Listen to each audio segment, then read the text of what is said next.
From April 27 to May 1, the bold and the beautiful may deliver two very different shocks. Hope could be pushed closer to walking away from Forrester, while Dylan may face a terrifying encounter that raises one question: who is really coming after her?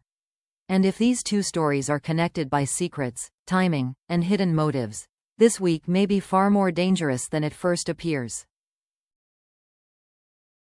The weekly preview opens with Steffi telling Hope that Forrester Creations needs to rethink its priorities. On the surface, this sounds like a normal business conversation. Companies adjust, fashion houses shift focus. Couture has always been the heart of Forrester, and Steffi can easily argue that the company must protect what works best. But for Hope, this is not just another meeting. When she hears that hope for the future may be pushed aside again, the message cuts deeper. This is her line, her identity, her proof that she belongs in a company where the Forrester name often dominates every room. And that is why Hope's reaction matters. She may understand the business logic, but emotionally, she may feel dismissed. Hope for the future has already survived too many pauses, doubts, and power struggles. So when Steffi says the company needs to focus on couture, Hope may hear something colder underneath. Her dream is still optional. That could be the moment Hope starts asking a much bigger question.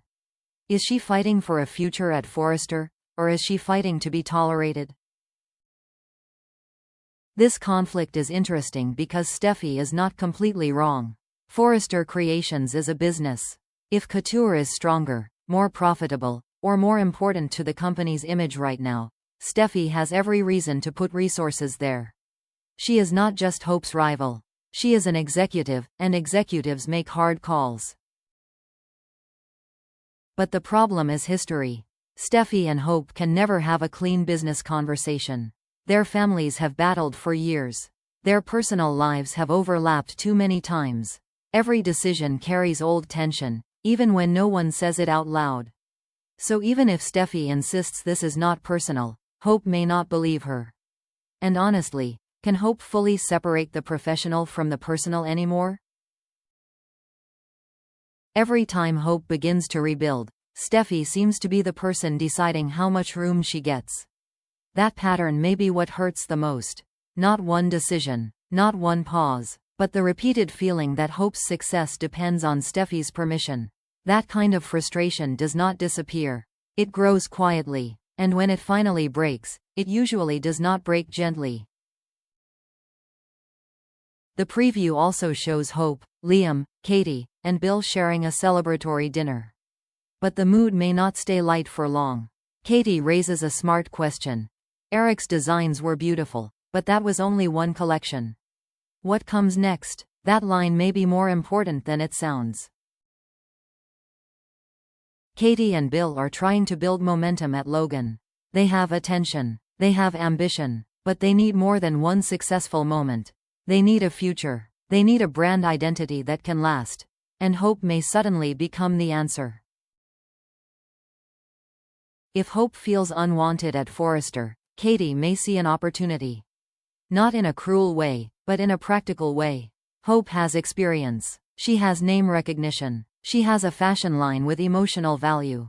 She also understands how Forrester works from the inside. That makes her extremely valuable. Bill would likely understand that immediately. He knows business, competition, and timing. If Forrester makes Hope feel replaceable, Logan could make her feel essential. And that may be the real danger for Steffi. She may think she is pausing one line, but she may actually be pushing Hope directly into Katie and Bill's hands. If Hope begins looking toward Logan, this story stops being just a Forrester business problem. It becomes a family war with professional consequences. Hope leaving Forrester would not feel like a simple job change. It would feel like a statement. After years of fighting for space inside a company built around the Forrester name, Hope may finally decide that she no longer wants her future controlled by Steffi's approval, Ridge's silence, or the company's shifting priorities. That is what makes this possible move so dangerous. Hope knows Forrester from the inside. She understands the branding, the pressure, the weaknesses, and the way decisions are made behind closed doors.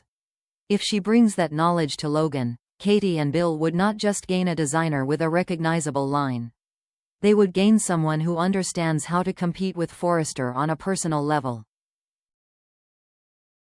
But the emotional fallout may be even messier. Brooke could find herself caught in the worst possible position. She may disagree with Katie using the Logan name.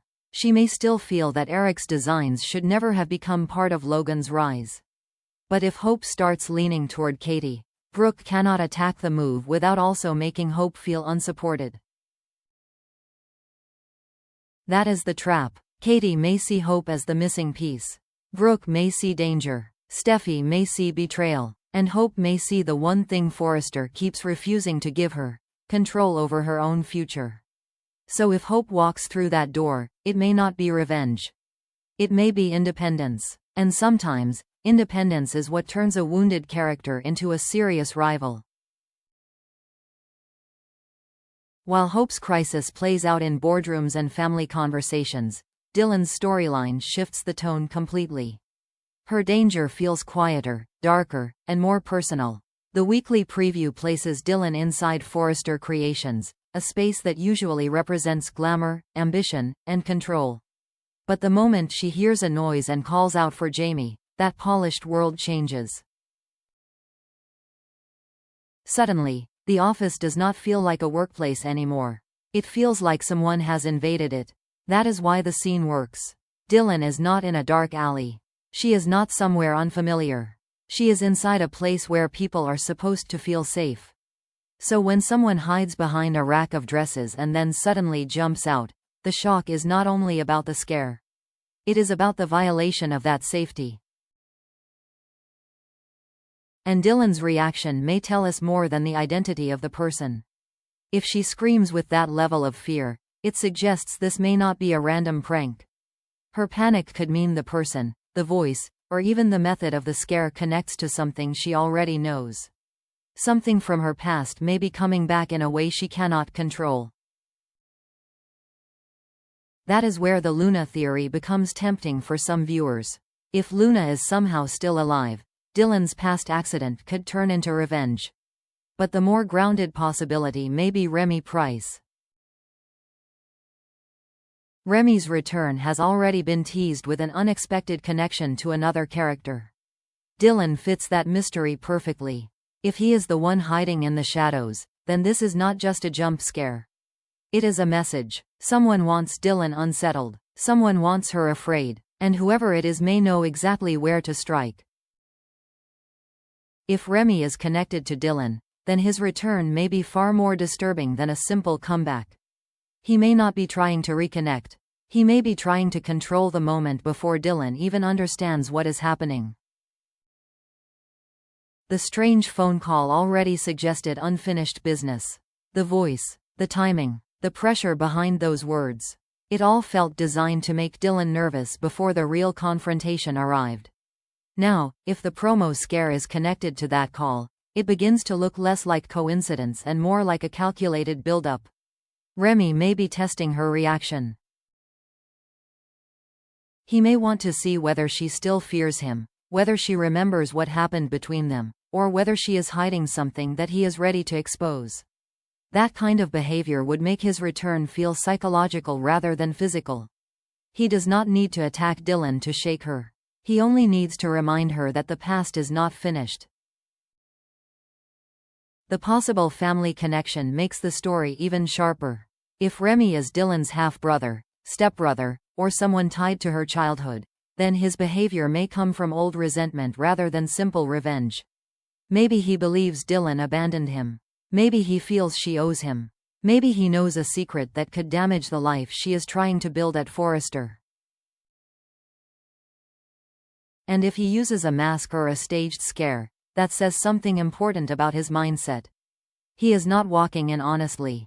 He is creating fear first. He wants the upper hand.